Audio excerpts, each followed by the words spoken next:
इस आत्मज्ञान के राह के और इंसान को मैं ही बारहाता हूं। तुम ये जान लो सखी, मेरे द्वारा ही ऐसे कारण, ऐसे परिस्थितियों का निर्माण किया जाता है कि मनुष्य अपने आप को खोजना शुरू करे, अपने हर एक प्रश्न का हाल जानना चाहे। जब इंसान को अपने अस्तित्व के बारे में उसके मन में तरह तरह की जिज्ञासाएं उठें, तब समझ जाना सखी, वो सही राह में निकल चुका है। और तब उसको कोई माया, कोई बीकार उसे रोक नहीं पाएगा।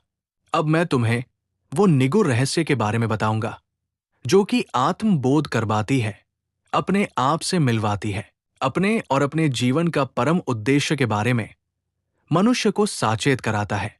ध्यान से सुनो, इस आत्मज्ञान को प्राप्त करने का बहुत सारा मार्ग है सखी, जिसको मैंने भगवत गीता में बहुत पहले ही अर्जुन के द्वारा बताया।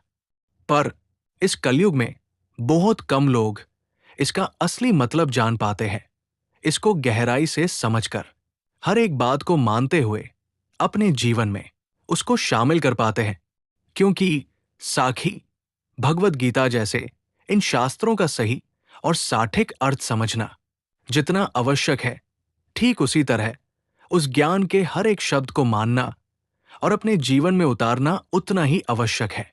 क्योंकि इस युग में ज्ञान की कमी नहीं, परंतु उस ज्ञान का साठिक और सही विश्लेषण जो भगवान श्री कृष्ण कहना चाहते थे, हमें उस तात्पर्य को समझने की कोशिश करनी चाहिए, ना कि उस ज्ञान को अपने ही सीमित समझ के अनुसार औरों को विश्लेषण देना चाहिए या समझाना चाहिए।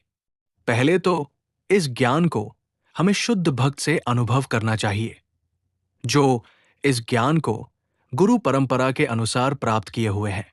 ऐसे शुद्ध भगवत भक्त से ही इस ज्ञान का मार्मार्थ जानना चाहिए। ये कई तरह से ली जा सकती है, जैसे खुद ऐसे संप्रदाय से जुड़कर जो कि साठिक और सच्चाई से ईश्वर को समर्पित होकर भक्ति में है, या तो फिर इनके द्वारा बताए गए ग्रंथों से, नहीं तो इनके द्वारा डिजिटल माध्यमों में संचालित प्रवचन और नाना तरीके के सत्संगों से और ऑनलाइन क्लासों से। अगर इच्छा हो तो इंसान सही और गलत का फर्क पता कर सकता है, लेकिन किसी संगठन से जुड़ने से पहले उसको अच्छी तरह से समझ लेना अति आवश्यक है। विभिन्न संगठनों के नाना प्रकारों के नियम होते हैं। इंसान को पहले सोच विचार कर ही कोई निर्णय लेना चाहिए। चलो इसे और गहराई से तुम्हें समझाता हूं। मैंने महाभारत काल में